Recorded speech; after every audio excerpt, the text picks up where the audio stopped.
Olá, meus queridos, sejam sempre muito bem-vindos. Para quem não me conhece, eu sou Karina Carrascosa e agora nós vamos para a quinta questão da prova da Prefeitura de Concórdia do ano de 2022 da Banca FEPESE. É uma questão que fala sobre tipos de analgesia. Vem comigo!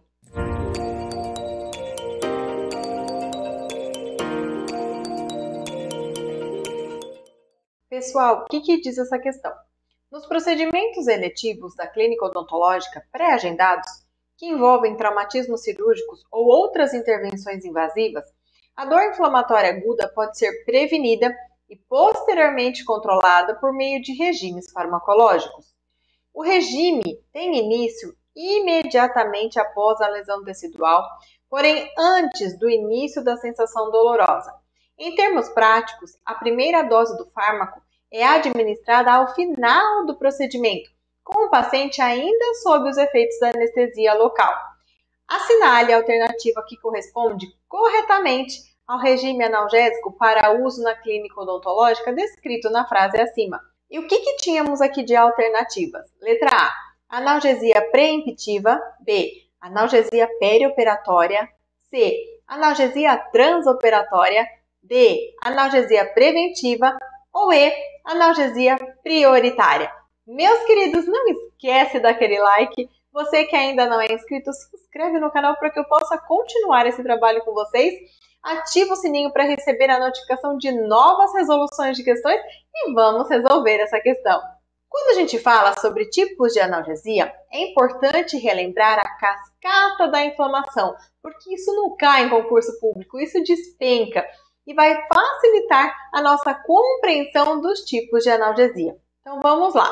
Quando a gente tem a ocorrência de um trauma, ocorre a liberação dessa enzima, fosfolipase A2. Ela vai ser responsável por transformar os fosfolipídios que estão lá na membrana plasmática em ácido araquidônico. O ácido araquidônico, por sua vez, ele pode ser metabolizado no nosso organismo por duas vias. A gente fala que é a via da lipoxigenase ou a via da ciclooxigenase, que são duas enzimas que são capazes de metabolizar o ácido araquidônico.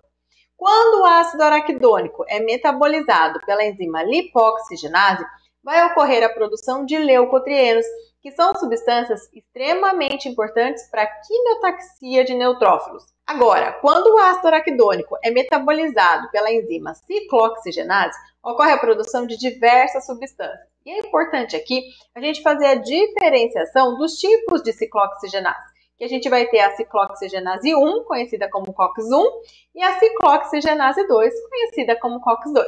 Então, quando o ácido araquidônico é metabolizado pela COX-1, a gente pode ter a produção de tromboxanas, que são substâncias importantes para agregação plaquetária e para hemostasia. A gente também tem a produção de prostaglandinas, que vão atuar na proteção da mucosa gastrointestinal e na regulação renal, e das prostaciclinas.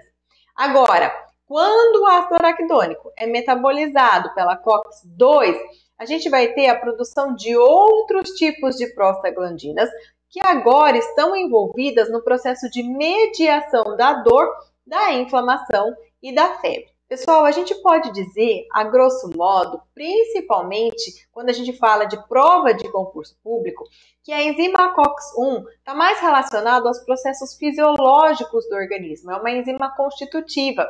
Já a COX-2 está mais relacionada aos processos patológicos. Agora, pessoal, olhando aqui para essa cascata da inflamação, é importante a gente situar onde atuam os principais anti-inflamatórios. A gente tem basicamente dois grupos. Um deles são os corticoides, também chamados de corticosteroides ou anti-inflamatórios esteroidais, tudo sinônimo. Os principais desse grupo, betametasona e dexametasona. No outro grupo, a gente tem os AINES, anti-inflamatórios não esteroidais. Exemplos desse grupo, diclofenaco, ibuprofeno, piroxicam. Então agora, onde atuam os corticoides? Lá em cima, pessoal, no início da cascata da inflamação.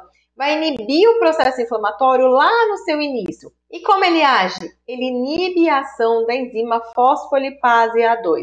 Ele impede que os fosfolipídios lá da membrana sejam metabolizados em ácido araquidônico numa situação de trauma. Então, quando falar de corticoide e corticosteroide, tem que lembrar de inibição da enzima fosfolipase A2, lá no começo da cascata da inflamação. E onde atuam os AINES? Eles atuam aqui em cima da ciclooxigenase, impedindo a ação da ciclooxigenase. Então, falou de AINE, anti-inflamatórios não esteroidais, tem que lembrar que eles inibem a enzima ciclooxigenase. E aí, a gente tem anti-inflamatórios não esteroidais, a gente tem AINES que atuam de maneira semelhante sobre as COX-1 e COX-2.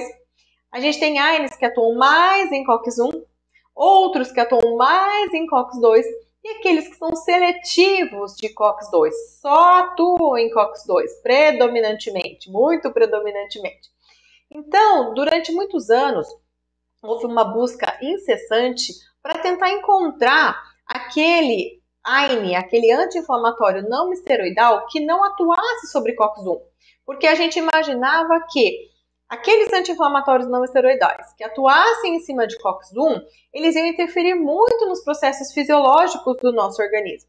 Então, era de se imaginar que se a gente tivesse um AINE que atuasse somente em COX-2, estava resolvido o problema. A gente atuaria apenas nos processos patológicos, de dor, de inflamação e de febre. Hoje, a gente sabe que já não é assim, né? Exemplo dos seletivos de COX-2 são os coxibs. A gente sabe que o uso prolongado desses coxibs pode levar a efeitos adversos, como, por exemplo, problemas cardiovasculares. Isso também é questão de concurso público. Quando a gente fala de seletivos de COX-2, AINE seletivos de COX-2, o principal efeito adverso são problemas cardiovasculares. Então, pessoal, no final das contas, hoje prefere-se anti-inflamatórios não esteroidais que atuam mais em COX-2 do que COX-1, mas que não sejam extremamente seletivos de COX-2. Vamos lá para os tipos de analgesia agora. Andrade traz para a gente 3 tipos de analgesia: a preemptiva, a preventiva e a perioperatória, que é o assunto da nossa questão. Quando ele fala de preemptiva, ele vai dizer que essa analgesia tem início antes do estímulo, antes de ocorrer o trauma tecidual. Então, você vai fazer uma exodontia de terceiro molar semi-incluso. Você precisa fazer uma incisão lá. Essa medicação tem que ser dada ao paciente antes do início da cirurgia, antes da incisão. Portanto, são empregados fármacos que previnem a hiperalgesia. Então, quando falar de preemptiva, tem que lembrar de fármacos que previnem a hiperalgesia. E aí que acontece a confusão, pessoal, porque na analgesia preemptiva, a gente vai administrar fármacos que previnem a dor antes da lesão tecidual. Então, não confundam com a analgesia preventiva. Neste caso, o regime medicamentoso tem início imediatamente após a lesão tecidual, porém, antes do início da sensação dolorosa. Neste caso, a primeira dose do fármaco é administrada logo após o procedimento, com o paciente ainda sob os efeitos da anestesia local. O último tipo é o regime de analgesia perioperatória. Aqui, a medicação é iniciada antes da lesão tecidual e mantido no período pós-operatório imediato. Então, é uma combinação da analgesia preemptiva com a preventiva. Então, qual medicação seria utilizada se a gente quisesse uma analgesia preemptiva? Os corticoides, porque eles vão prevenir a ocorrência da hiperalgesia. E qual medicação seria empregada se a gente quisesse uma analgesia preventiva após a lesão tecidual? Os AINES, os anti-inflamatórios não esteroidais. E no caso da analgesia perioperatória, seria uma combinação dos corticoides com anti-inflamatórios não esteroidais. Ok? Ficou claro aqui? Quando a gente volta para a nossa questão, pessoal, ele queria um regime medicamentoso que tivesse início imediatamente após a lesão tecidual, mas antes do início da sensação dolorosa. Em termos práticos, a primeira dose do fármaco é administrada ao final do procedimento, com o paciente ainda sob os efeitos da anestesia local. Aqui, ele praticamente copiou o que está escrito lá no livro do Andrade, né, pessoal? Vamos combinar. Então, quando a gente vem para as nossas alternativas, a gente lembra que vimos 3 tipos de analgesia: preemptiva, preventiva e perioperatória. Então, de cara, a gente já poderia eliminar 2 alternativas, que é a analgesia transoperatória e prioritária, que não temos esses 2 casos de analgesia. E aí ficamos com essas 3. E aí, com base no que a gente viu antes, a preemptiva, ela vai ser empregada antes da lesão tecidual. A perioperatória, antes e depois. E a preventiva, depois da lesão tecidual.